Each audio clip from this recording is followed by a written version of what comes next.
In a world where even the smallest disagreements can lead to arguments, violence, and even death, two brothers tackle the difficult subjects.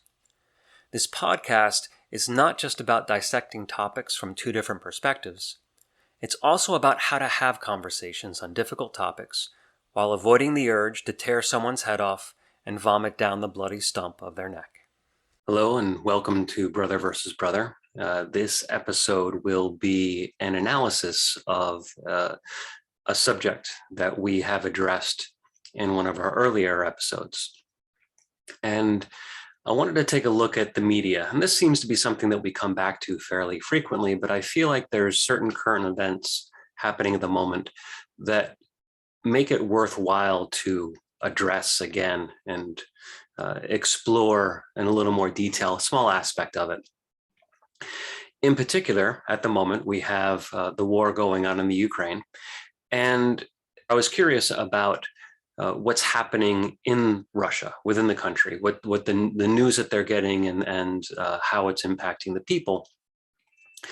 And with a little bit of research, I've found that the media is almost entirely, if not completely, backing Putin in the attack on the Ukraine. And because there's no opposing viewpoints, the public also is either neutral to positive in what's going on in the Ukraine. And exploring a little bit deeper, we found the reason why is that the government, and Putin in particular, has gone through great effort, great lengths to remove opposition. They've done that through jails, fines, laws that prohibit certain activities. One of the things that they'll do is that if you are found to be violating any certain laws, you'll get 3 warnings, and on the third warning, the consequences are dramatic. They're draconian. They're severe, and so no news agency wants to get to that third warning. And so there was one story I was hearing about a particular reporting organization that during the initial days of the invasion of Ukraine quickly got 2 warnings, and the warnings were vague, they were obscure, but the organization quickly realized that this was an attempt to shut them down, and so they shut down because they couldn't afford to receive one more warning. And what this made me realize is that oppositional viewpoints within the media realm is actually an indicator of healthy media. When we look at what's happening here in the U.S. With the sometimes chaotic, fractured, divisive environment that we often see in the media sphere, but also in personal life, in many ways, that's a good thing. That's a good sign. That means that we have the freedom to hold opposing viewpoints.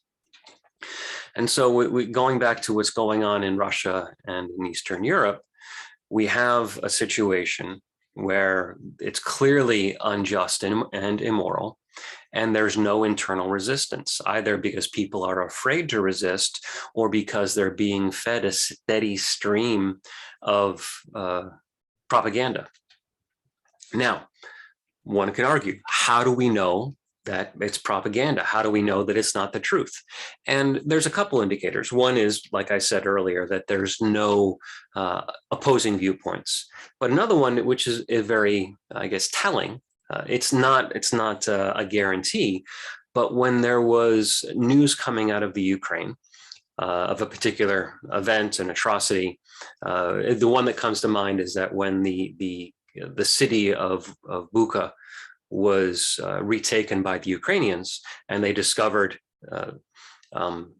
bodies that looked like executions and looked signs of torture, and they announced this to the world immediately, without any pause or consideration. The Russian spokesperson said, "It wasn't us, it was the Ukrainians." Now think about that for a moment. If a neighbor of yours comes to you and says, "There's graffiti on the wall of my house, your child did it," Now, you could say, no way, didn't happen, but let's be honest, you really don't know. The appropriate answer would be, let me talk to my child and get some more information first. In other words, you weren't there, you know you didn't do it, but you really have no idea anything beyond that. And so we take that analogy to what's going on in the Ukraine. You have the spokesperson of Russia, someone that's out in Moscow, nowhere near Ukraine, being told that there was some atrocities occurring. He doesn't say, let me look into it. Let me talk to the commanders. Let me find out. Let's do some investigation. He says, nope, wasn't me. So we have that immediate instinctive reaction that is not based on any real information. Did they, one could argue, maybe they already knew. And really think about that. How could they know what every single platoon is doing in a war that's 1,000 miles away? No, it's not possible. It's not realistic. So their reaction was in no way based on accurate information. It was the instinctive reaction of someone that wants to control the narrative and make sure that they appear in a positive light.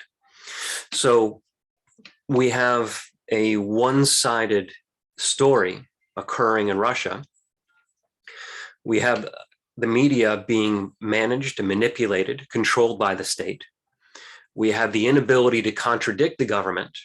And of course, we have the disruptors, those that would like to offer a differing viewpoint, being jailed, being exiled, being fined to the point where they can no longer have a voice.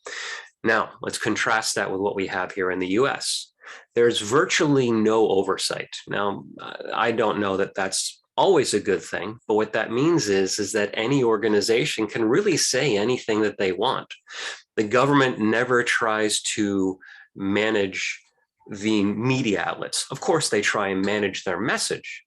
And we can say that they favor one media outlet over another, but the media outlets have free range. If we look at our present administration, there tends to be a favoring of the left media outlets, just as in the previous administration, we had the favoring of the right media outlets, rightly or wrongly. That is allowed. If you're looking to speak to your base, you'll go to the media outlet that has the best reach to your base. And what is challenging is going to an outlet that has access to a different base. And of course, that's what we should be seeing from some of these spokespeople, but it is what it is. The point being, not whether our system could be improved, but the fact that we have differing viewpoints is a great indicator of a healthy media environment. We have views that span the ideological spectrum, from crazy and wacky on both sides to some moderate. Of course, it's difficult to find viewpoints that fall exactly in the middle, but with a little bit of work, those can be found. And within some of the media outlets, there is often given the space to disagree. They often will ask for opposing viewpoints. Now, they do that with varying degrees of success, varying degrees of allowing the opposing viewpoint to have that platform, but it does, to a degree, exist in some of those media outlets. So while we complain about the media in the US, there are a few things to remember about the state of the media here. The disagreements, these are a sign that the US media as an entity is not being suppressed. No one is shutting down outlets. Sometimes they are being held accountable.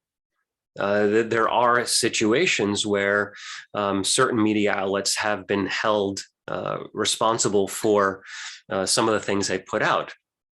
I don't know that I would be willing to call InfoWars actually a media outlet, but at this point, they've been held in a court of law to be responsible for some of the garbage being spewed forth by the leader of that organization.